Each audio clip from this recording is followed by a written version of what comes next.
দেশের উপকার হবে, জাতির উপকার হবে, নিরাপত্তা হবে, ইসলামের উপকার হবে। এমন ব্যক্তি বিজয় হোক, তাহলে দেশও ঠান্ডা, জাতীয় ঠান্ডা। কথা ঠিক না? আল্লাহ। গতকাল এবং আজ দেশের শীর্ষস্থানীয় হযরত উলামায়ে কিরাম কোরআন সুন্নাহ ভিত্তিক দিক নির্দেশনামূলক আলোচনা রেখেছেন। আপনারা ধৈর্যের সাথে শ্রবণ করেছেন। উলামায়ে কেরামদের কথাগুলো সহিহ তরিকায় আমাদেরকে আমল করার তৌফিক দান করেন। উলামায়ে কেরামের ইজ্জতকে আল্লাহ বেশি বেশি বাড়িয়ে দেন। উলামায়ে কেরামের বিরুদ্ধাচরণকারীদেরকে আল্লাহ পূর্ণ হেদায়েতের দৌলত দান করেন। আমি আপনাদের দোয়া নিতে আসছি। গত বছর আসছিলাম, তার আগেও একবার আসছিলাম, আজও এসেছি। অসুস্থতার মধ্যেই দৌড়াচ্ছি। আল্লাহ আমাকেও সুস্থতার পূর্ণ নিয়ামত দান করেন। পাশাপাশি আপনাদের সামনে সংক্ষেপ কিছু কথা রাখবো। এর ক্ষেত্রে কোরআনে হাকিমের এক আয়াত, রাসূলের একটি হাদিস পড়েছে। ইখলাসুল রুহানিয়াতের সমন্বয়, সহিহ নিয়তে, সহিহ তরিকায়, সহিহ কিছু কথা আমাকে বলার মতো, আপনাদেরকে শুনবার মতো দয়াময় রব্বুল আলামিন তৌফিক দান করুন। ইয়া আইয়ুহাল্লাযীনা আমানুত্তাকুল্লাহা ওয়া কুনু মা'আস সাদিকিন। ও জগতের মুমিন, নারী পুরুষ, ধনী গরীব, শিক্ষিত অশিক্ষিত, যারা মুমিন, তোমরা আল্লাহকে ভয় করো, তাকওয়া অর্জন করো, তথা আল্লাহর প্রিয় বান্দা যারা জমিনে আছেন এদের বন্ধু হয়ে থাকো। নবীজি হাদিসে বলেন, মান তাশাব্বাহা বিকওমিন ফাহুয়া মিনহুম। দুনিয়াতে যে ব্যক্তি যেই দলের সাথে সম্পর্ক রাখবে, যে কওমের সাথে উঠা বসা, চলাফেরা, ভালোবাসা রাখবে, হাসরের দিন তার সাথেই তার উঠতে হবে। তর্জমা শেষ। খুব সংক্ষেপ কথা, বুঝার চেষ্টা করব। বাংলাতে একটি প্রবাদ আছে, যার সাথে যার মুহাব্বত তার সাথে তার কিয়ামত। রাসূল কি বলছেন? যেই ব্যক্তির সম্পর্ক যেই দলের সাথে, যে কওমের সাথে উঠা বসা, চলাফেরা, ভালোবাসা, কিয়ামতে তাদের সাথেই উঠবে। আপনার আমার ভালোবাসা যদি আব্রাহাম লিঙ্কনের আদর্শের সাথে হয়, তাহলে কিয়ামতের ময়দানে আব্রাহাম লিঙ্কনের সাথে আমাদেরকে উঠতে হবে। কথা বোঝার চেষ্টা করি। আপনার আমার ভালোবাসা, উঠা বসা, চলাফেরা, অল টাইম যদি এই ভালোবাসাটা মাও সেতুনের আদর্শের সাথে হয়, লেনিনের আদর্শের সাথে হয়, কার্ল মার্ক্সের আদর্শের সাথে হয়, এদের সাথেই হাসরের দিন উঠতে হবে। আপনার আমার সম্পর্কটা কেউ যদি মনে করে কি বলে, বাংলাদেশের আদর্শ বিক্রি করেনওয়ালা এরশাদ সাহেবের আদর্শের সৈনিক আছে না, এরা উঠতে বসতে সর্বত্র প্রচেষ্টা চালায়, আমরা এরশাদ সাহেবের আদর্শ বাস্তবায়ন করব। কিয়ামতের দিন ওই আদর্শ নিয়ে যারা চলবে, হাসরের দিন তাদের সাথেই হাসর হবে। কেউ যদি শেখ মুজিবুর রহমান সাহেবের আদর্শের সৈনিক বলে উঠা বসা চলাফেরা করে, এটাই ভালোবাসার মূল থিম হয়, সব বিষয় কে জানেন? আল্লাহ তো ভালো জানেন, তার সাথেই হাসর হবে। কিছু আল্লাহর বান্দা আছে মদিনার আদর্শ ভালো লাগে না, এই জন্য চুল কাটছে ক্রিকেটারের আদর্শ অনুযায়ী।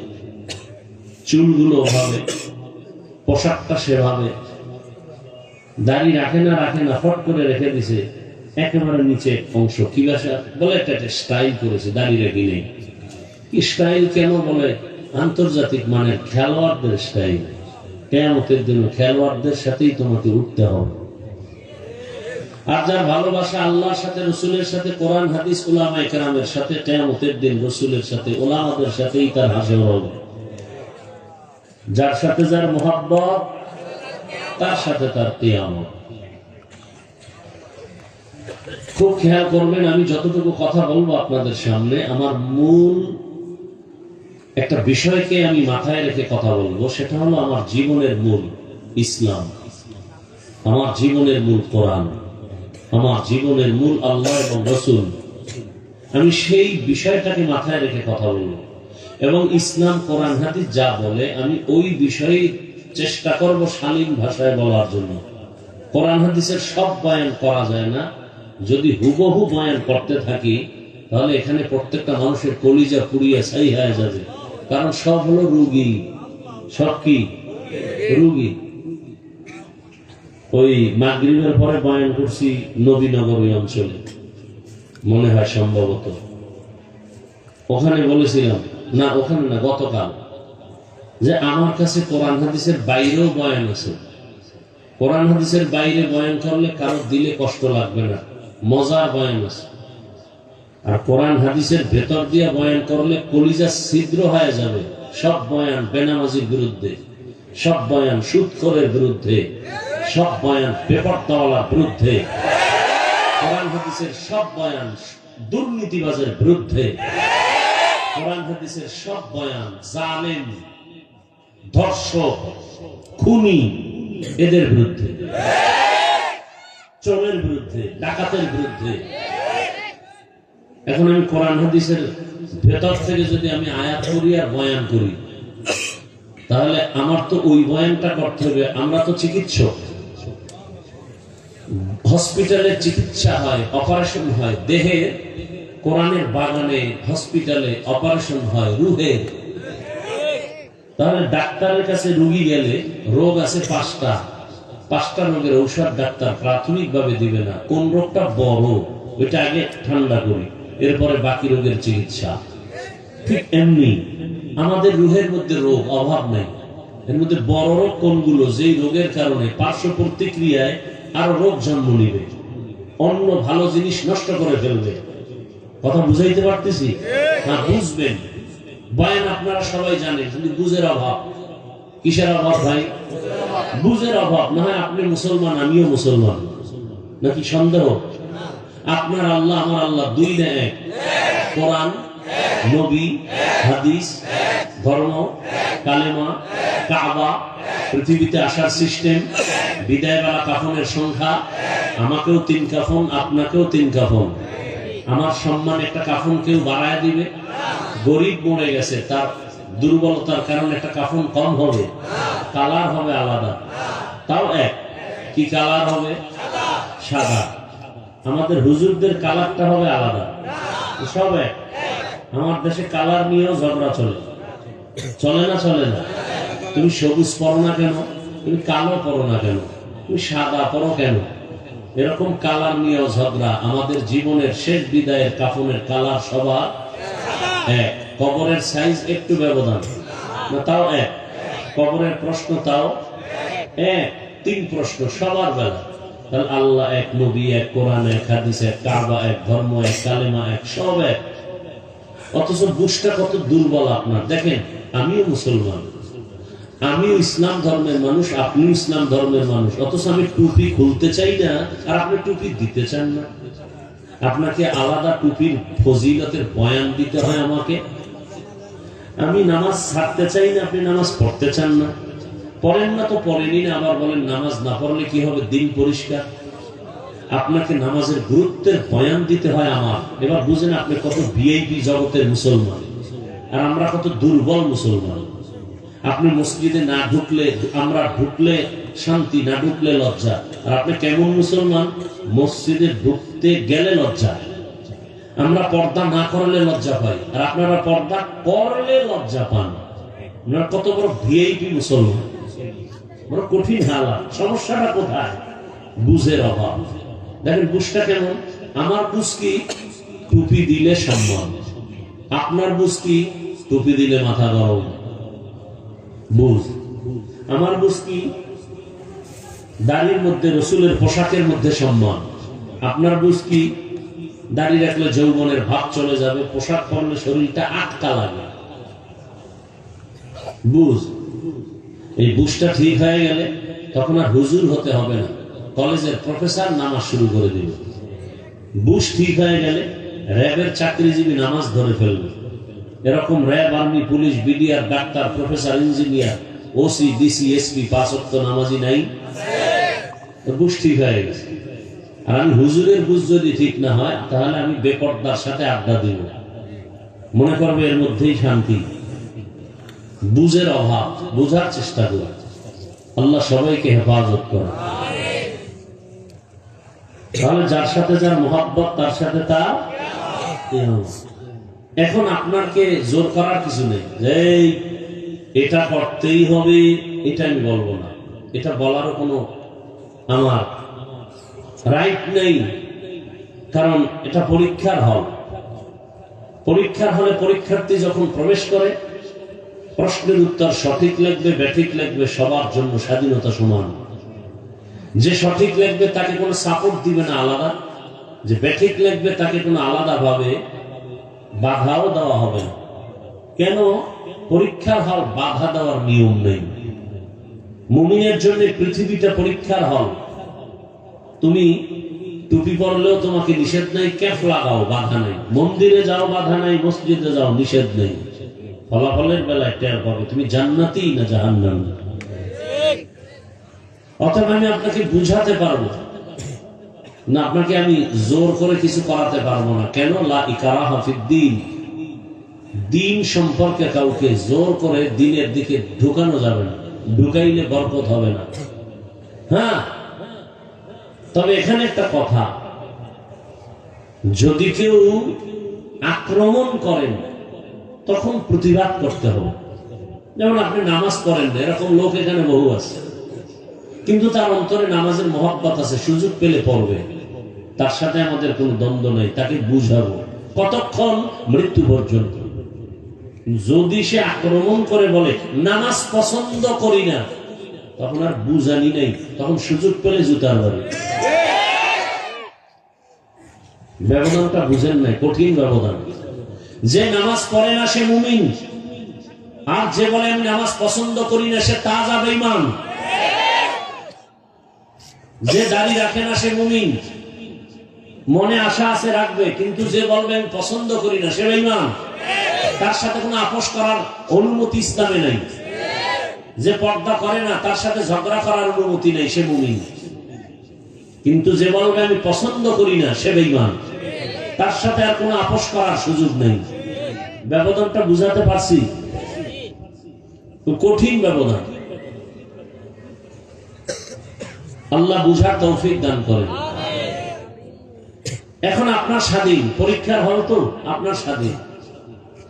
মসজিদে ঢুকলেই লাভ, মন্দিরে ঢুকলেই ক্ষতি। নামাজ পড়লেই লাভ, নামাজ না পড়লে ক্ষতি। আল্লাহর হুকুম মানলে এই লাভ, না মানলে এই ক্ষতি। রসুলের সুন্নত মানলেই লাভ, না মানলে এই ক্ষতি। বুঝাই দিলাম। এখন আপনি কি করবেন? আপনার ইচ্ছা। এখানে জোর করা যাবে না, যেহেতু পরীক্ষার হল, বাধাও দেওয়া যাবে না। বুঝানোর দায়িত্ব বুঝাচ্ছি, পায়ে ধরে ধরে বুঝাইতেছি। আজকে আপনাদের পেছনে যেই পরিমাণ গাধার মতো কষ্ট করি, আমি একা না, সব আলেম চামড়া খুলে জুতা বানায় দিল, আলেমের ঋণ শোধ হবে না। আপনার তো এটা পছন্দ লাগে না। বুঝার চেষ্টা করেন, বাংলার জমিন থেকে শিক্ষা নেন।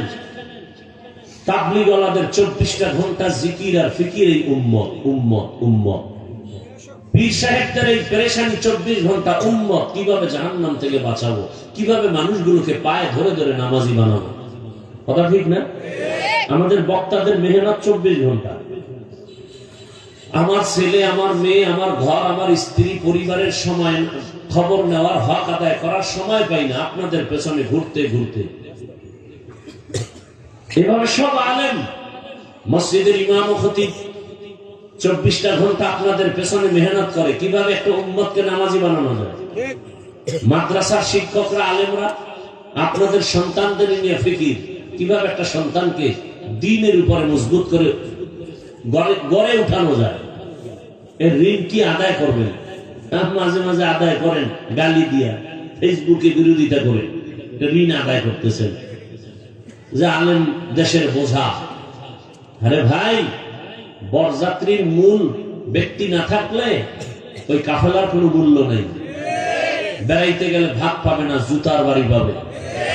এ জমিনে যদি কোরআনের আওয়াজ না থাকে, আল্লাহর দ্বীন না থাকে, উলামায়ে কেরামের জবানে কোরআনের আওয়াজ না থাকে, এ জমিন আর জমিন থাকবে না। ভূমিকম্প হালকা দিছে, একটা দিলে পুরো পৃথিবী ধ্বংস হয়ে যাবে। ঘুমের থেকে উঠে দেখবেন 50 গজ মাটির তলে শুয়ে আছে। কিসের বাহাদুরি করে? 100 তলা বিল্ডিং কে ধ্বংস করতে 1 সেকেন্ড লাগে। ভূমিকম্প আসছে, বিল্ডিং থেকে দৌড়াইয়া বাইরে যায়। বাসার কি শখ! ছেলে থুয়ে গেছে, কই ছেলে খবর নাই। বউ একদিকে দৌড়ায়, স্বামী আর একদিকে দৌড়ায়। ছেলের খবর নাই, মেয়ের খবর নাই, ওরনার খবর নাই। আর তুমি বিল্ডিং থেকে বাহিরে যাও, জমিন যদি ধসে যায়, কি হয় না? জমিন যদি দেবে যায় মাটির তলে, নিচে যায়, তা তুমি বিল্ডিং থেকে বাহির হয়ে বাঁচবা কি করে? বরং ওখানে বসে আল্লাহকে তওবা করো আর গুনাহ মাফ চাও। ওই ভূমিকম্প হওয়ার পরে কি মসজিদে মুসল্লি বাড়ছে? তা অপেক্ষা করো, আরো গজব আসবে। সেই ঘুষ করতে এখনো ঘুষ খায়, সুদ করতে এখনো সুদ খায়, তওবা তো করলো না। এই জাতিকে আর কোন গজব দিলে সোজা হবে? আল্লাহ হেদায়েত দান করুন। কি আপনাদের ধারণা কি? তাল মিলাবেন না, আমার কথাগুলো বুঝার চেষ্টা করবেন এবং বুঝে শুনে জবাব দিবেন। আমি কোরআন হাদিসের ভেতর থেকে বলবো না বাহির থেকে বলবো? ভেতর থেকে বলবো। সহ্য করতে পারবেন? বুঝেন কিন্তু কোরআন হাদিসে যা আছে আমি টু দি পিওর ওই স্কেলে বলবো, একটা কথা বাহির থেকে বলবো না। যদি মনে হয় বলে ফেলেছি, ভুলে ধরায় দিবেন। আমি এখন কানে ধরে তওবা করে নিব সবার সামনে। কিন্তু আমার সব কথার মূল কি? কোরআন হাদিস ইসলাম, এটা আমার মূল। ইসলাম ঠিক, সব ঠিক। ইসলাম ঠিক নেই, কিচ্ছু ঠিক নেই। ইসলামকে চিনেন না, জানেন যে একটা ইসলাম আছে, চিনেন না ইসলাম। যদি চিনতেন, আমি যেমন টুপির জন্য পাগল, আমি যেমন রসুলের আদর্শের জন্য আশেক পাগল, আপনিও পাগল হয়ে যেতেন। না, রসুলের সুন্নাত ছেড়ে দেয়া যায় না। আপনি বুঝেন না ইসলাম যে কত সুন্দর একটা ধর্ম, আপনি বুঝেন না, জানেন না পৃথিবীতে একটাই মাত্র ধর্ম মানুষের কল্যাণের চূড়ান্ত কল্যাণ, যেখানে অকল্যাণ বলতে কিচ্ছু নেই। একটাই মাত্র ধর্ম ইসলাম। পৃথিবীতে এমন এক ধর্ম ইসলাম, এর মতো সহজ, সুন্দর, শালীন ধর্ম আর পৃথিবীতে দ্বিতীয়টা নাই। খোদার কসম, আমার কথা অবিশ্বাস করলে কবিরা গুনাহ হবে।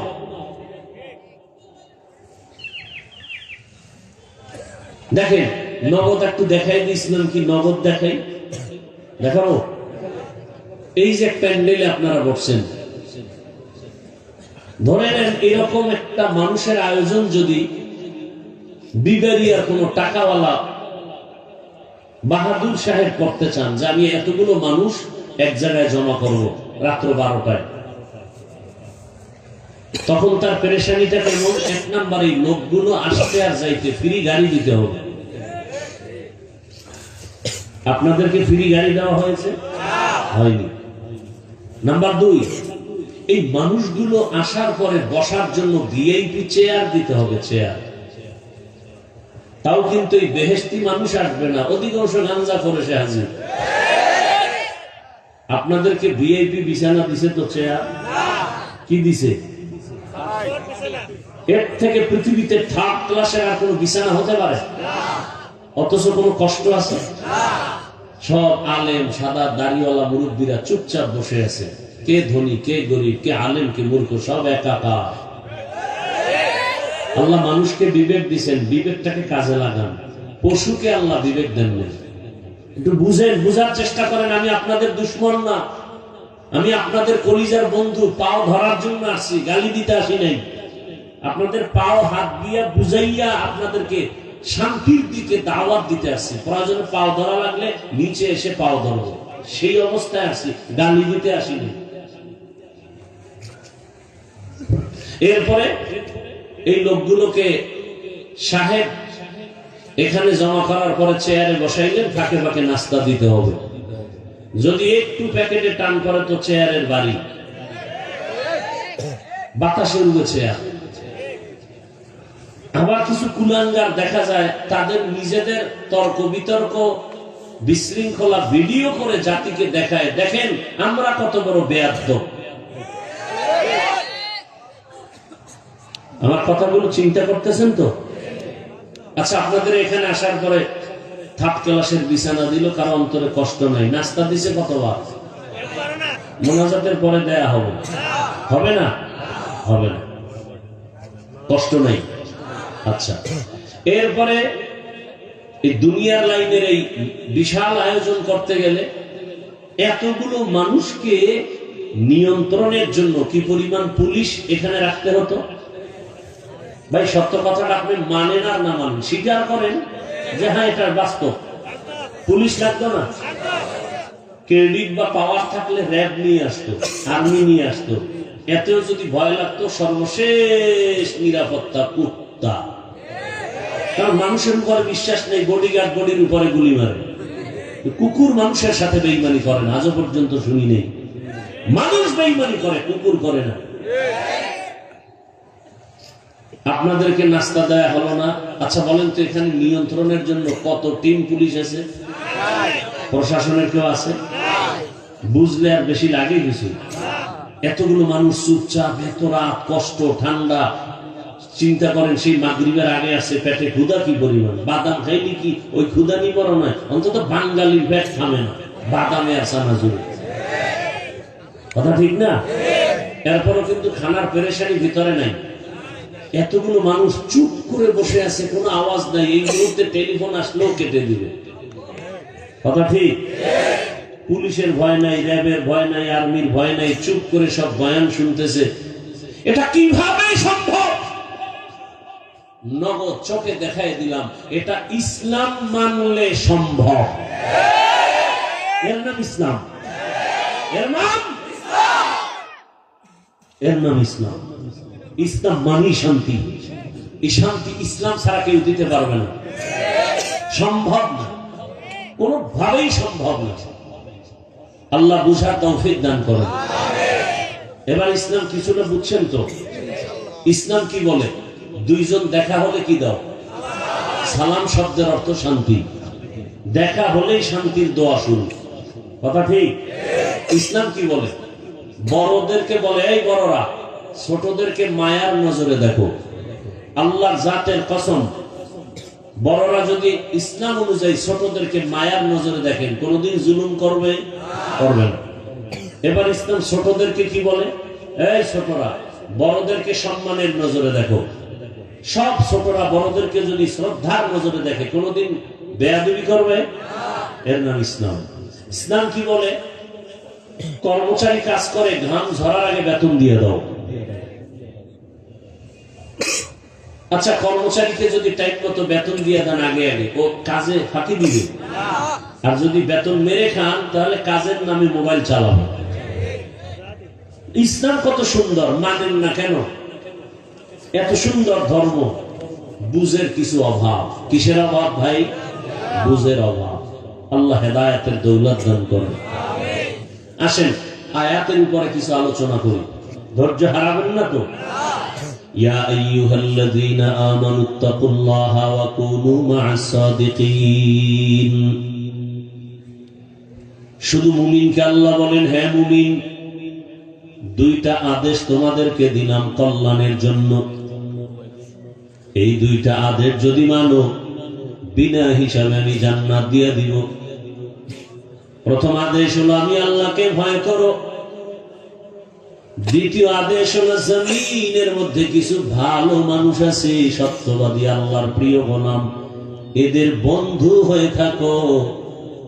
তাহলে তুমি দুনিয়াতেও মুকুটহীন বাদশা হবে, আখিরাতে তুমি বিনা হিসাবে জান্নাতে যাবে। মুমিনকে দুইটা আদেশ দিলেন, কোন বেঈমানকে দেন নাই কেন? এর সংক্ষেপ জবাব হলো, জান্নাত শুধু মুমিন পাবে, কোন বেঈমান এক সেকেন্ডের জন্য জান্নাত পাবে না। জান্নাত কারা পাবে? শুধু মুমিন। আর মুমিনরাও যে পাবে, কত ফিডা খাওয়ার পর, বহু ফিডা কপালে আছে। দলিল, রহমতের নবী বলেন, আমি আশঙ্কিত, আমি ভয় ভীত। আমার আগে একদল উম্মত ছিল বড় চালাক। এদের বংশে, এদের গোষ্ঠীর মধ্যে অনেক নবী রাসূল আল্লাহ পাঠিয়েছেন। ওই গোত্রে, ওই বংশের নাম, ওই দল, ওই গোষ্ঠীর নাম বনি ইসরাইল। ওই বনি ইসরাইলের আল্লাহ এত আদর করেছেন, ডাইরেক্ট আসমান থেকে খানা দিছেন। ডাইরেক্ট সন্ধ্যাবেলা দেখতো ছোট ছোট পাখি, আস্তা পাখি গুনা হয় জমিনে পড়ে, হালুয়া পড়ে বৃষ্টির মতো, নিশিরের মতো। জামানার নবী মুসাকে আল্লাহ বলছেন বনি ইসরাইল চালাকি করে যেন কালকের জন্য খানা রেখে না দেয়। আজকে একটা পেয়েছে, আজকে ফেলবে, কালকে আবার দিব। যদি চালাকি করে খানা বন্ধ হয়ে যাবে। মজা পাইয়া বনি ইসরাইলরা খাইয়া খাইয়া সব খাইস না, কালকের জন্য রেখে দাও। রেখে দিয়েছে, চালাকি করে খানা বন্ধ হয়ে গেল। রহমতের নবী বলেন ওই বনি ইসরাইল যদি চালাকি না করত, আমার উম্মতেরাও কিয়ামত পর্যন্ত আসমানের ডাইরেক্ট খানা খেয়ে ঘুমাইতো। ও চালাকির কারণে খানা বন্ধ হয়ে গেল। ওই বনি ইসরাইল এত চালাক, অহংকারের ভাগ করে করে নিজেদের মধ্যে দলে দলে বিভক্ত হয়ে গেল ৭২। আর আমি মুহাম্মদের উম্মতের দলের মধ্যে আরো একটা বেড়ে যাবে। কয় দল হবে? কুল্লুহুম ফিন্নার, সবাই জাহান্নামে যাবে। ইল্লা মিল্লাতান ওয়াহিদা, এক দল জান্নাতে যাবে। ক্বালু মান হিয়া ইয়া রাসূলুল্লাহ, ওয়া ফি রাওয়ায়াতিন মা হিয়া ইয়া রাসূলুল্লাহ। সাহাবায়ে কেরামদের মধ্য থেকে কেউ বললেন, রহমতের নবী ৭৩ কাতারের মধ্যে যেই দলটা জান্নাতে যাবে তাদের পরিচয় কি? ক্বালা মা আনা আলাইহি ওয়া আসহাবি। ভালো করে খেয়াল করেন, রহমতের নবী যদি বলতেন আমি মুহাম্মদের আদর্শ মেনে যারা চলবে তারা জান্নাতে যাবে, এতটুকু বললেও তো হয়ে যেত। নবী এতটুকুই বলেন না। রহমতের নবী বলেন দুইটা আদর্শকে অ্যাডজাস্ট করে যারা জীবন চালাবে তারা জান্নাতে যাবে। এক হলো আমি মুহাম্মদের আদর্শ, আর আমার হাতে গড়া ছাত্র সাহাবায়ে কেরামের আদর্শ যারা মেনে চলবে। অতএব ১৫০০ বছর পরে ফাইনাল এখান থেকে আমরা শিক্ষা নিলাম, যদি কেউ বলে আমরা মুহাম্মদ আর নবী মানি, সাহাবাদেরকে মানি না, এরা মুসলমান হলো, এরা ৭২ কাতার জাহান্নামীদের অন্তর্ভুক্ত। তো কুজাও সুন্নতে আহমদ কুজা বা মুহাম্মদ कैबुअद निस्बत रामन अहब्बा सुन्नती कौले रसूल मजदाए काना माई हम कुन कबूल। এই যে ৭২ দলেরা জাহান্নামী, একদল জান্নাতি। এই যে ৭২ দল জাহান্নামে যাবে, এখানে কোনো হিন্দু নাই, বৌদ্ধ নাই, খ্রিস্টান নাই, ইহুদি নাই, সব মুসলমান। তাহলে বুঝেন তো মুমিন জান্নাতে যাওয়ার কতটা বাধা। যেই মানুষের এত দাম, ওই মানুষ আবার জাহান্নামের রাত্রি হবে। ইয়া আইয়ুহাল্লাযীনা আমানু কু আনফুসাকুম ওয়া আহলিকুম নারা ওয়াকুদুহান নাসু ওয়াল হিজারা عليها ملائكة غلاظ شداد لا يعصون الله ما أمرهم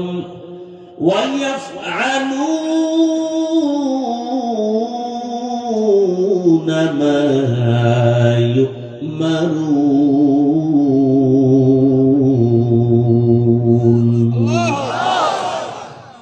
আল্লাহ বলেন হে মুমিন, জাহান্নাম থেকে নিজেকে বাঁচাও, এরপরের দায়িত্ব আহালকে বাঁচাও। আমি একা জাহান্নাম থেকে বাঁচলেই দায়িত্ব শেষ হবে না, আমার উপরে দায়িত্ব আমার আহাল। আমি বাবা, আমার আহাল সন্তান, আমি স্বামী, আমার আহাল স্ত্রী, আমি শিক্ষক, আমার আহাল ছাত্র, আমি চেয়ারম্যান, আমার আহাল ইউনিয়নের মানুষ, আমি মেম্বার, আমার আহাল ওয়ার্ডের মানুষ, আমি এমপি, আমার আহাল, আমার আসনের মানুষ, আমি সরকার প্রধান, আমার আহাল গোটা দেশবাসী, আমি একজন আলেম, গোটা উম্মত আমার আহাল, আমি মসজিদের ইমাম ও খতিব, মুসল্লি আমার আহাল, আমি বক্তা, শ্রোতা আমার আহাল। ও বক্তা, জাহান্নাম থেকে তুমি আগে বাঁচো, তারপরে তোমার আহাল শ্রোতাকে বাঁচাও। বাবা, জাহান্নাম থেকে আগে বাঁচাও, এরপরে তোমার আহাল সন্তানকেও বাঁচাও। স্বামী, জাহান্নাম থেকে নিজেকে আগে বাঁচাও, এরপরে তোমার আহাল স্ত্রীকেও বাঁচাও।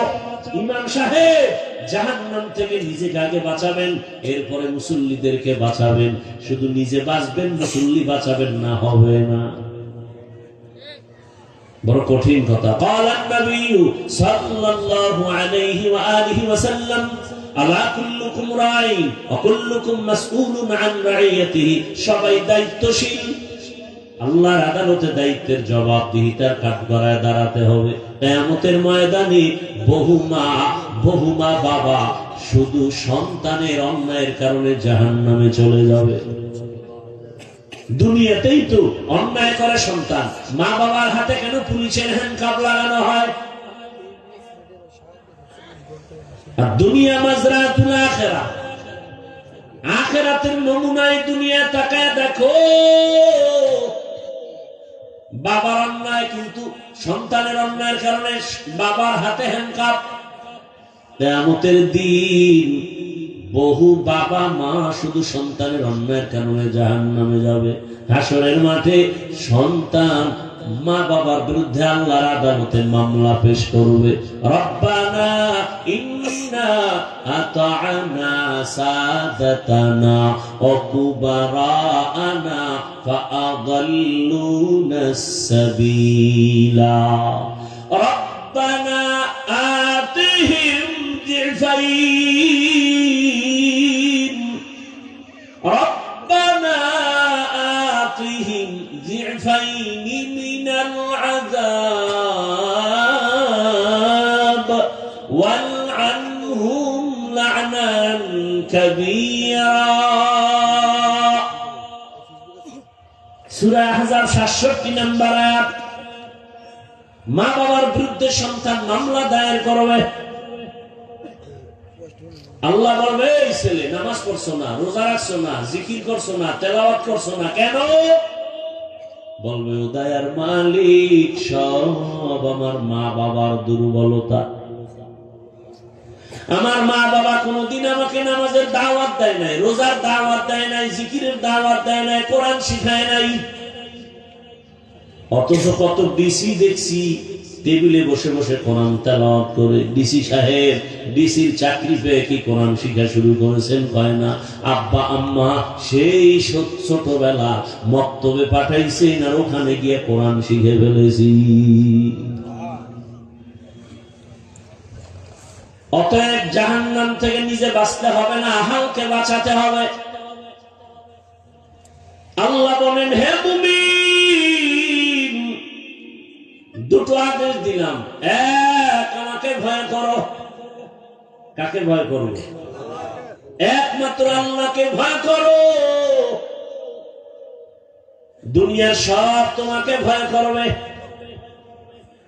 এই ভয়ের নাম তাকওয়া, এই ভয়ের নাম খাশিয়া, এই ভয়ের নাম খাউফ। ওয়া আম্মা মান খাফা মাকাম রাব্বিহি ওয়া নাহা আন-নাফসা আনিল হাওয়া ফাইন্নাল জান্নাতা হিয়াল মাওয়া। হর কে দারত খাউফ হকদার দিল মাদাম জান্নাতুল মাওয়া দেহত ও রামাকাম জুজবা হাকচি যে মখাজ ইনসুজা ফজলে উআ মস্তে দর জুমলা জাহা। ঘুম আসতেছে? হ্যাঁ, আওয়াজে আসলে তো ঘুম আসে। আসলে কি আপনারা রাতে ঘুমান? আমার অভিজ্ঞতার আলোকে বলি, আমার দেশের জাতি রাতে ঘুমায় না, নিরিবিল সময়ে মোবাইলের হক আদায় করে। টাইম পায় না তো, সারাদিন ব্যস্ত। এই টাইমটাও তো একটু কাজে লাগানো লাগে। আল্লাহর কাছে কি বলবে? একটা কিছু বলতে হবে তো। হাসরের ময়দানে যদি আল্লাহ জিগায় কি করছো, আল্লাহ মাইয়ার হক, পোলার হক, স্ত্রীর হক আদায় করতে পারিনি, মা বাবার হক আদায় করতে পারিনি, অন্তত একটা হক আদায় করে আসছি। মোবাইলের হক আদায় করে আসছি সারা রাত। কখন রাত 4টা বেজেছে খবর রাখতে পারি নাই, কখন আজান হয়েছে জানতে পারি নাই। মোবাইলের হকের আদায়ের ধাক্কায় এতটা ব্যস্ত যে কানের মধ্যে মোবাইলের তার ঢুকাইয়া সারা রাত ব্যস্ত। বাহিরে কি তুফান হয়েছে জানি নাই।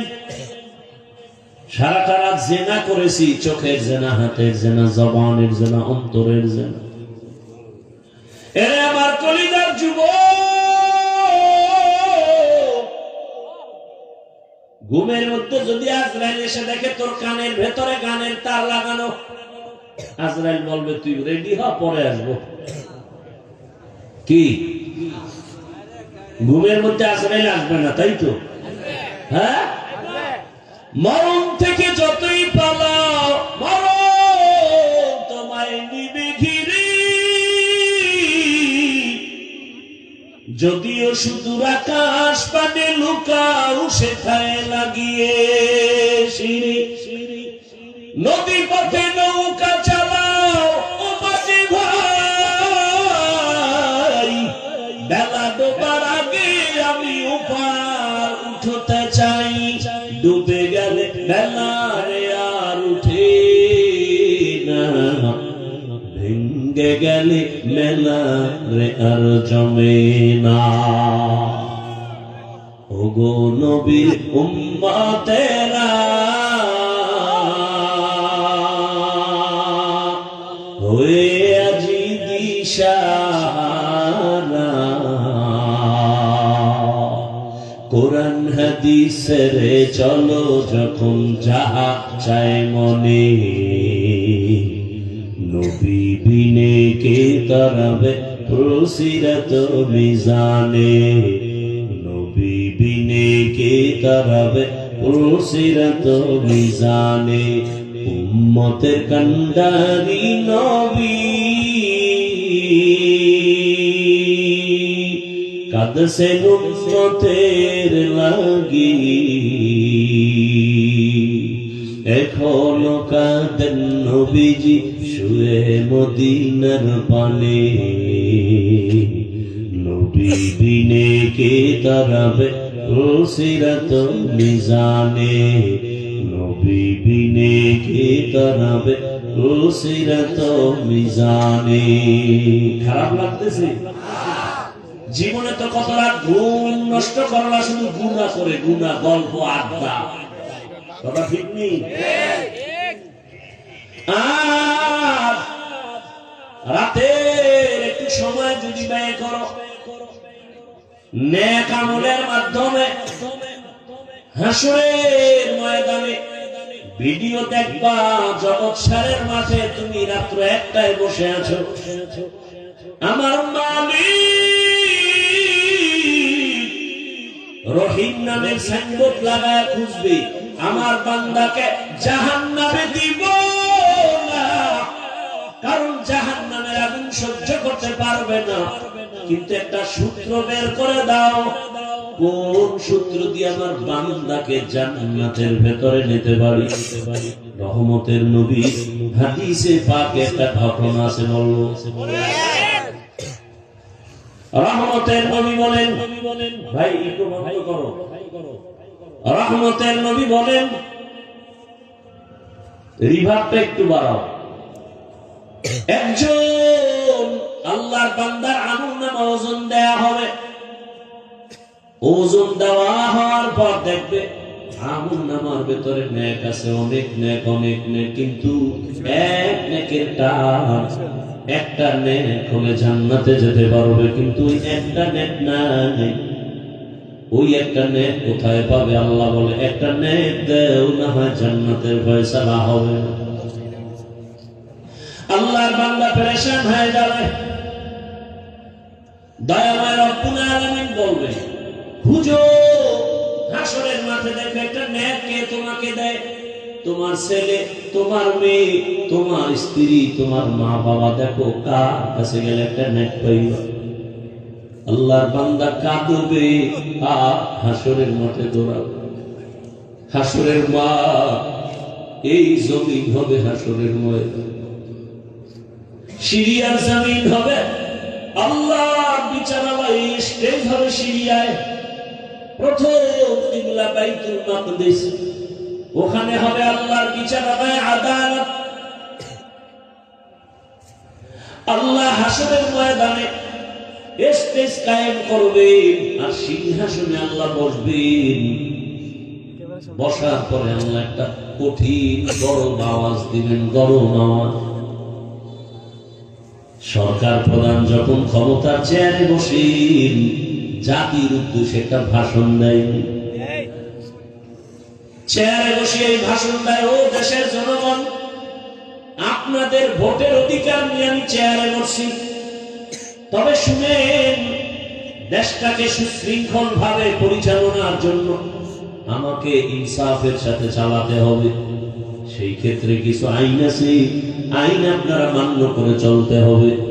কে আমাকে ভোট দিছে না দেন নাই, সবার জন্য আইন সমান, আইন লঙ্ঘন করবেন কাউকে ছাড় দেওয়া হবে না, জেলখানা রেডি, জরিমানা রেডি।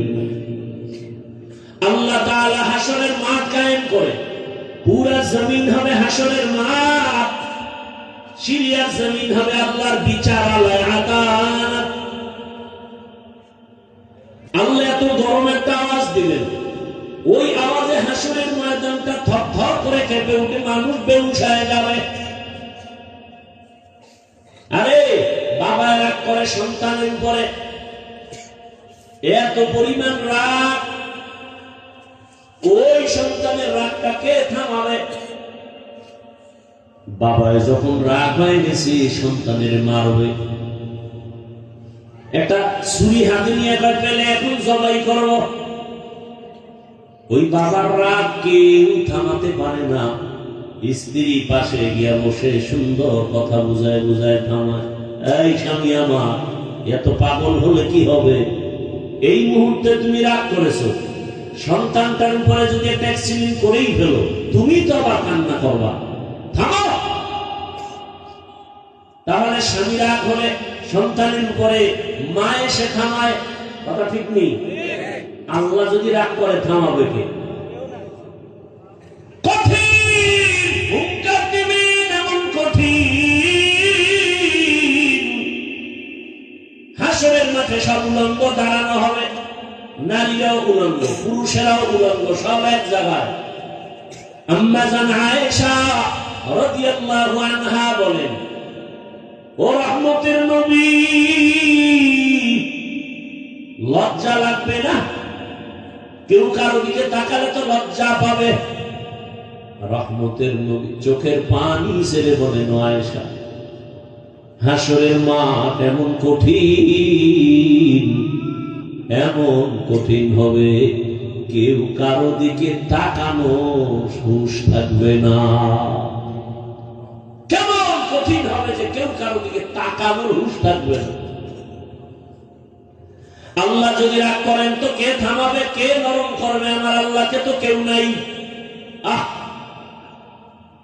আল্লাহ কয়, ওয়ামা আরসালনাকা ইল্লা রাহমাতাল লিল আলামিন।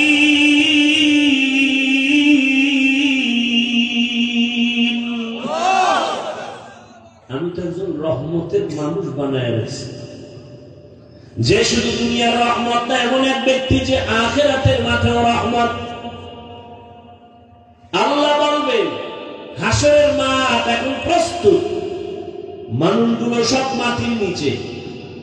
সবার আগে জিবরাইল আমিনকে বলবে, যাও আমার সিংহাসনের পাশে রহমতের নবীকে নিয়ে আসো, আমার ডান পাশে আমি বসাবো।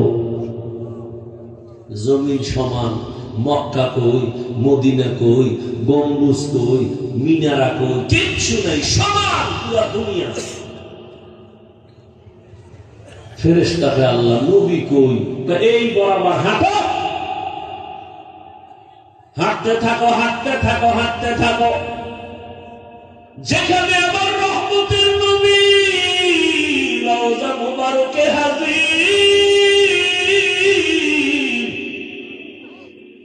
জায়গায় গিয়ে দেখবা একটা নূরের আলো মাটির উপরে দেখা যায়। আমার সালাম দিবা, রসুল দাঁড়ায় যাবেন, আমার কাছে নিয়ে আসবা। এবার আনবেন রহমতের নবীকে, আমার রবের পাশে সিংহাসনে বসাবেন। আল্লাহ যখন গরম আওয়াজ দিবেন, লিমানিল মুলকুল ইয়াউম লিল্লাহিল। এই আপনার কি হেদায়েত হয়ে গেছে নাকি? হ্যাঁ, কারো জ্যৈষ্ঠ মাস কারো সর্বনাশ না। মরাডারে মারো কেন, খায় লড়ে কেন? আমার দফা ঠান্ডার হে আরামে ঘুমাইতে যায় না, বিড়ি টানতে যায়, পাওয়াও যায় না। আল্লাহ হেদায়েত দান করুন, হেদায়েত হয়ে গেছে। ভেতরে দীর্ঘ টাইম বসার শক্তি না থাকলে ওই ভাইগো মতো বাইরে দাঁড়ায় শুনবেন, ফাঁকে ফাঁকে বিড়িও চাই না, আবার আসবে। সমস্যা কোথায়? ভিতরে ঢুকে ডিস্টার্ব করেন কেন? আল্লাহ হেদায়েত দান করুন।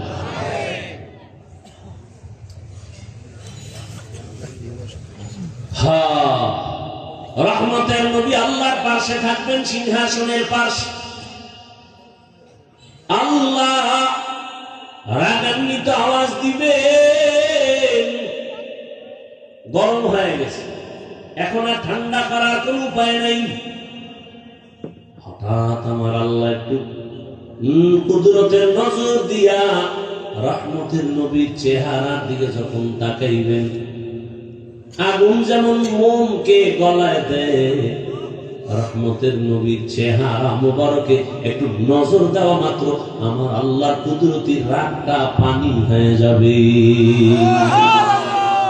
ইমামুল আউয়ালিন আল আখিরিন বাহরে সাদকা রাহমাতাল লিল আলামিন সাইয়্যিদুল কাউনাইন খাতমুল মুরসালিন আখির আমদ বুদে ফখরুল আউয়ালিন।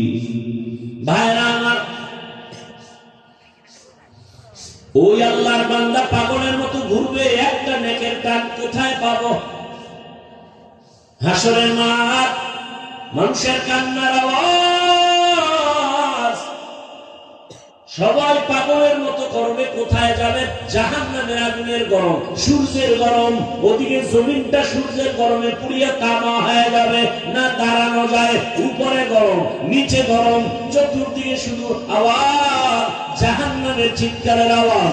জাহান্নাম চিল্লাইবে আর বলবে, ও রব্বে কারীম, বেনামাজি গুলো কোথায়? আমার পেটে দাও, আমার পেটে ক্ষুধা। গুনাহগার বেপরদাওয়ালারা কোথায়? আমার পেটে ক্ষুধা, তাড়াতাড়ি আমার ভেতরে দাও। আল্লাহ বলবে, একটু অপেক্ষা কর, আমি বিচারটা শেষ করে তোর বেনামাজগুলো তোর পেটে দিতেছি, বলে খা, মজার মতো পেটের ক্ষুধা নিবারণ করবি। ও আমার যুবক বাবারা, বৃদ্ধ বাবাজি, পর্দার আড়ালের মা বোনেরা, কয়দিন বাহাদুরি, চোখের সামনে লাশ আর লাশ, ঘুমের ভেতরে লাশ, পানির নিচে লাশ, গাড়ির নিচে লাশ, কয়দিন করোনায় লাশ, ডেঙ্গুর লাশ, এক এক করে কত বন্ধু চলে গেল রে বাবা। ওই আল্লাহর বান্দা ঘুরবি, একটা নেক হলে আমি জান্নাতে যেতে পারি। ঘুরতে ঘুরতে সন্তানের পাবে, বাবাই বলবে, এই সন্তান, একটা নেক আমারে দে, আমি জান্নাতে যেতে পারবো। সন্তান বলবে, আমি বাবা ছাড়া দুনিয়াতে আসতে পারি নাই, তুমি যে আমার বাবা, বিশ্বাস করি না। যাও, বাবা চোখের পানি ছেড়ে কাঁদবেন, ঘুরবে, কোথায় যাব? স্ত্রীর কাছে যাবে, একই জবাব। মা বাবার কাছে যাবে, একই জবাব। নিরুপায় হইয়া পাগলের মতো কাঁদবে আর ঘুরবে।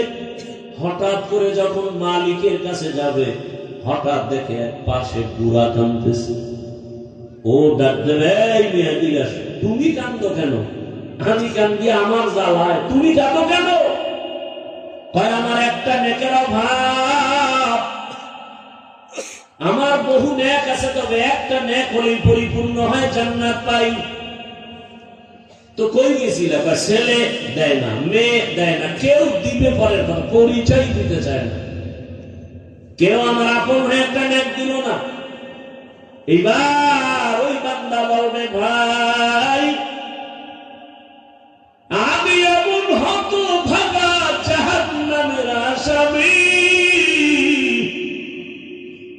আমার আমল নামায় সব গুনাহ, গুনার গুনাহ, চোখের গুনাহ, হাতের গুনাহ, জবানের গুনাহ, অন্তরের গুনাহ, নামাজ না পড়ার গুনাহ, বেপরদায় চলার গুনাহ, গান শোনার গুনাহ, গীবতের গুনাহ, মিথ্যার গুনাহ, আমার আমল নামায় গুনাহ ছাড়া কিছুই নাই। তবে আমার আমল নামায় জীবনের একটা ভালো কাজের একটা নেক আমল আছে, কিন্তু একটা নেক দিয়ে তো জান্নাত পাবো না। আমার অনেক গুনাহ বেশি, নেক একটা, এক নেক দিয়া জান্নাত আমি পাবো না। তবে আজকে এই বিপদের সময় আমি চাই আমার ভাইটাকে নেকটা দিয়ে সহযোগিতা করি। ও ভাই, তুমি আমার নেকটা নিয়ে নাও। বলে তুমি জাহান্নামে যাবে, তোমার একটা নেক দিয়ে আমারে, তোমার লাভ কি? আমার লাভ তো কিছুই না, তবে একটা তৃপ্তি, আমার একটা ভাইয়ের উপকার করতে পেরেছি, এটাই আমার তৃপ্তি। আমি আমার ভাইয়ের উপকার করতে পেরেছি। ও জগৎসারের মুমিন, রহমতের নবী বলেন, খায়রুন নাস মান ইয়ানফাউন নাস, ভালো মানুষ তো ওই ব্যক্তি যে অন্যের উপকার করে। আজকে দেখো তাকায়া, যে যত ক্ষতির মধ্যে পড়ে কাছের মানুষের কারণে, আপন লোকটাই ক্ষতি করে, দূরের মানুষ তেমন করে না। অমুকের জবাই করেছে কে, তদন্ত করে রিপোর্ট বের হয়, আপন বডিগার্ড, আপন কর্মচারী, আপন বাড়ির দারোয়ান, ড্রাইভার, আপন। অথচ রাসূল বলেন, তুমি তো ভালো মানুষ হতে হবে, এমন হও যে তোমার দ্বারা কারো ক্ষতি হবে না। এর নামই তাকওয়া, আল্লাহর ভয়। কারো উপকার করতে না পারলেও ক্ষতি করব না, কারো প্রশংসা করতে না পারলেও বদনাম করব না। ওই আল্লাহর বান্দা একটা নেক দিয়া বলে আমি ভাইয়ের উপকার করি, এটাই আমার তৃপ্তি, আল্লাহর আদালতে চলে যাবে। ওই বান্দা বলবে, আল্লাহ নেক পেয়েছি, জান্নাত দাও। পাইলি কেউ? ছেলে কয় না, মেয়ে না, কে দিয়েছে? বলে আমার রক্তের কেউ দেয়নি। তবে আল্লাহ আমি হাঁটতেছি, তোমার এক বান্দা চোখের পানি ছেড়ে কাঁদে জাহান্নামের ভয়। ওই বান্দা তার আমল নামায় সব গুনাহ, একটা নেক ছিল, ওই নেকটা আমাকে দিয়েছে। কেন কেন? তাকে তা আমার সামনে আনো। সামনে আনবে, তুমি কি এর একটা নেক দিছো? বলে হ্যাঁ আল্লাহ দিয়েছে। কেন? তুমি জান্নাতে যেতে চাও না? বান্দা কাঁদতেছে, আল্লাহ আমি যাবো কেন? আমার তো নেক নেই, আমার গুনাহ গুনাহ গুনাহ, হাতের গুনাহ, চোখের গুনাহ, মিথ্যার গুনাহ, গুনার অভাব নাই। তবে আমার ভাই একটা নেকের অভাবে কান্না করে। আমি চাইছি আল্লাহ আমার একটা ভাইয়ের যদি একটু দয়া করতে পারি, একটা নেক দিয়ে, এটা আমার তৃপ্তি। অন্তত আমি জাহান্নামে যাব, তবে আমার ভাইটা জান্নাতে চলে যাবে। আল্লাহ কুদরতি অন্তরে মায়ার জোশ, আল্লাহর কুদরতি অন্তরে রহিম নামের মায়ার জোশ এসে যাবে। আল্লাহ বলবেন, হে গোলাম, যে কঠিন মুসিবতের সময় তুমি তোমার একটা ভাইকে একটা নেক দিয়া দয়া করেছো, আমি মালিকের দয়া তো তার থেকে 1000 গুণ বেশি। আমি আল্লাহ কেন দয়া করব না? আমি রহিম নামের ওসিলায় আমি তোমাকেও জান্নাত দিয়ে দিলাম। ইয়া ইলাহি মুঝসে মুঝকো दूर कर, ताके देखो मुझ में तुझको एक नजर। या इलाही तू मेरा माबूद है, या इलाही तू मेरा माशूक है। ও আমার যুবক বাবারা, বৃদ্ধ বাবাজিরা, পর্দার আড়ালের মা বোনেরা, বয়ান শুনলে হবে না, এগুলো অন্তরে ঢুকাইয়া তওবা করে কয়দিন আর দুনিয়াতে বাহাদুরি করবেন। ও যুবক বাবারা, আমি যে এতক্ষণ বয়ান করলাম একবারও কিন্তু বলি নাই আমার মতো বড় হুজুর হও, স্কুল ছেড়ে মাদ্রাসায় যাও বলি নাই, তাবলীগে না গেলে জাহান্নামে যাবে, পীরের কাছে না গেলে জাহান্নামে যাবে বলি নাই। বরং আমি চাইলে যুবক, আমার দেশে মাওলানা মুফতি মুহাদ্দিসের অভাব নাই, আমার দেশে আদর্শবান ডাক্তারের অভাব, আদর্শবান ইঞ্জিনিয়ারের অভাব, আদর্শবান ওসি ডিসিএসপির বড় অভাব। আমি চাই তুমি স্কুলে পড়ো, কলেজে পড়ো, ডাক্তার হও, প্রফেসর হও, ইঞ্জিনিয়ার হও, তুমি একজন ওসি ডিসিএসপি হও, চেয়ারম্যান মেম্বার এমপি হও, তবে আদর্শবান হইও, বেয়াদব হইও না রে বাবা। যদি বেয়াদব মার্কা ডাক্তার হও, লিখে রাখো তাসলিমা নাসরিনের পরিণাম ফলের মতো তোমারটাই হবে। বলতে পারো হাফিজ ভাই ডাক্তার হব, ইঞ্জিনিয়ার হব, তবে আদৌ বলা হতে হবে, বেয়াদব হব না। এই কথার ব্যাখ্যা কি ভালো করে মনে রাখো যুবক, লিখে রাখো। 3 জায়গায় বেয়াদবি করবা না, লিখে রাখো কসম আল্লাহ, করলেই মরার আগে তোমার ধ্বংস শুরু। কয় জায়গায়? 3 জায়গায় বেয়াদবি করবা না। 1 নাম্বার হলো মা বাবা।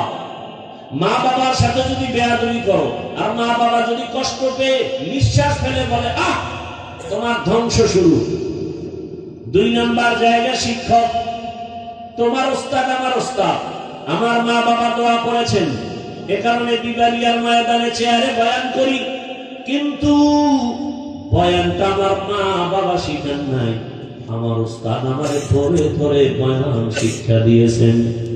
অতএব ওস্তাদের বয়ান অবদান কম না, ওই শিক্ষকের কষ্ট দিবে না, বেয়াদবি করবা না। যদি বেয়াদবি করো, শিক্ষক যদি কষ্ট পায়, নিঃশ্বাস ফেলে ধ্বংস শুরু হয়ে যাবে। 3 নাম্বার জায়গা উলামায়ে কেরাম, মুরব্বী, এদের সাথে যদি বেয়াদবি করো, নিঃশ্বাস ফেলে তোমার ধ্বংস শুরু হয়ে যাবে। রাস্তায় চলি মাঝে মাঝে কত ল্যাংটা পাগল দেখি, ইংলিশে কথা বলে, আরবিতে কথা বলে। বিষয়টা কি? ভালো ছাত্র ছিল, বেয়াদবি করে বর্তমার কারণে ধ্বংস হয়ে গেছি। অনুরোধ করে বলছি রে বাবা, তুমি ডাক্তার হও, আদর্শবান ইঞ্জিনিয়ার হও, আদর্শবান একজন প্রফেসর হও, তোমার আচরণে কোনদিন যেন মা বাবা কষ্ট না পায়, শিক্ষক যেন কষ্ট না পায়, ওলামায়ে কেরাম কষ্ট না পায়, বরং মা বাবার দোয়া নিয়া, শিক্ষকের দোয়া নিয়া, ওলামায়ে কেরামের দোয়া পরামর্শ নিয়া নবীজির আদর্শ মেনে চলো। তুমি ভাবতেছো এটা কেমনে পারি, কেমনে করি? নগদ উদাহরণ, নগদ। তোমার মতো যুবক জীবনে মাদ্রাসায় পড়ে নাই, আলিফ বা তাও শিখে নাই, স্কুলে পড়ে, কলেজে পড়ে, সত্য কথার সাক্ষী দাও, 5 ওয়াক্ত নামাজি নাই, তাহলে ফাইনাল কথা, তুমি পারো না কেন? তোমার কপালে কার জানি বদদোয়া লেগেই গেল। তোমার মতো যুবক রাস্তায় গাড়ি চালায়, নামাজ পড়ে, বলো তুমি কেন পারো না? তোমার মতো যুবক বাবা র্যাব, আর্মি, পুলিশ, বিডিআরের চাকরি করে, 5 ওয়াক্ত নামাজ পড়ে, তুমি কেন পারো না? ও ব্যবসায়ী বাবারা, আপনার মতো কত ব্যবসায়ীরা নামাজ পড়ে ব্যবসা করে, বলেন আপনি কেন পারেন না? ও চাকরিজীবী বাবারা, আপনার মতো কত চাকরিজীবী ওসি ডিসিএসপির কাজ করে, নামাজ ছাড়ে না। আরে সেদিন এক জায়গায় গিয়ে শুনলাম, টিওনো প্রতিদিন ফজরের নামাজ এলাকায় ঘুরে ঘুরে এক এক মসজিদে পড়ে, টিওনো। তার মানে কি? যে ফজর পরে অন্য মসজিদে গিয়া গিয়া প্রতিদিন, তাহলে সে কত আগে উঠে, তার মানে সে তাহাজ্জুদও পড়ে। আমার জানা মতে কত দলিল চাও? ডিসি সাহেব ডিসি চাকরি করে, এসপি চাকরি করে, র্যাবের চাকরি করে, আমার জানা মতে 1 টাকাও হারাম খায় না, একক তো নামাজ বাদ দেয় না। বলো তোমার কপালে কার বরদোয়া লাগছে? বলো তুমি পারো না কেন? ও তোমার মনে একটু আশা, মনে একটু আশা পূরণ করো না। মনে আশা যাচ্ছে পার্কে গেলে কি জানি মজা। ওই যুবকের বলবো আশা তো তুমি পূরণ করছো, এবার তুমি তওবা করো। মনে আশা যাচ্ছে সারা রাত মোবাইল চালাবা, কি জানি মজা, চালাইছো না, এবার ফিরো। মনে আশা আছে তুমি নামাজ পড়বা না, মনের শখে নামাজ পড়ো নাই, এখন ফিরে যাও। কয় না না, আশা তো পূরণ হয় নাই। তাহলে এবার প্রশ্ন তোমার কাছে, আর কতদিন সারা রাত মোবাইল চালাইলে আশা পূরণ হবে আমাকে বলো? আর কতদিন পার্কে পার্কে ঘুরলে, নারী আড্ডায় গেলে, নাচ গানের আড্ডা দিলে আশা পূরণ হবে বলো? আর কত রাত কতদিন নামাজ বাদ দিলে, বেপরদায় আড্ডা দিলে কতদিন পরে আশা পূরণ হবে বলো? এবং এটাও বলো তোমার হায়াতের বাকি আছে কতদিন? এই যে শুরুতে দোয়া করছি, কি জানি ছেলেটা উসমান আদি, ওর বাঁচার উপায় নেই, বাঁচলেও না বাঁচার মতো। শুনলাম সে এখন হসপিটালে এমন অবস্থা আছে তার মাথার খুলি খুইলে আর জায়গায় আছে। এই বাচ্চা কিসের বাহাদুরি করো বাবা? তোমার পাশের লোকটা স্বার্থে আঘাত লাগলেই এখন তো মানুষ মারতে দুশ্মন লাগে না, দলের লোকই যথেষ্ট। খালি বলবে ওরে মাইনাস করে দে, ওর কারণে আমার ভাগে কম পড়ে, ওরে মাইনাস কর। কি আমি বানায় বলতেছি কথাগুলো? বড় কঠিন হালাত। আপনি মনে করেন আপনার বন্ধু, কে বন্ধু? স্বার্থে আঘাত লাগলে টের পাবেন কে বন্ধু। সামনে আপনি টাকা দিবেন, এই দিবেন সেই দিবেন, প্রশংসা কি আপনার জন্য জীবন দিবে, পিছনে গিয়ে কত সমালোচনা করে। এটা যদি অটো রেকর্ডিং থাকতো গোটা দুনিয়া জোড়া, তখন টের পাইতেন কে কার বন্ধু আর কে দুশ্মন। আর মিয়া আপনি একজন অন্য মানুষকে চিন্তা করেন, কোন দুনিয়াতে বসবাস করতেছেন যেখানে ছেলে মাকে হত্যা করে, মা ছেলেকে জবাই করে, স্বামী স্ত্রীকে হত্যা করে, স্ত্রী স্বামীকে হত্যা করে। সেই যুগে আপনি কার উপরে নির্ভর করে চলতেছেন? কাকে আপনি বন্ধু মনে করতেছেন? কেউ বন্ধু না। হ্যাঁ, সবার থেকে তুলনামূলক এই দুনিয়াতে আপনাদের চিরন্তন ভালো বন্ধু ওলামায়ে কেরাম। এরা জীবন দিবে, কারো ক্ষতি হতে দিবে না। আল্লাহ হেদায়েত দান করুন। আম্মা জানদের বলি, মা এই অঞ্চলের মধ্যে আপনার মতো কি কোনো মা নাই? পর্দা করে নামাজ পড়ে, স্বামীর মাল হেফাজত করে, মোবাইলে সময় নষ্ট করে না। আরে আম্মা জান, আমি আজ বলে গেলাম আপনাদের একটা সন্তান আল্লাহ দিয়েছেন, আপনি আদর্শমান একটা ডাক্তার বানায় যান, জীবনটা ধন্য হবে আপনার।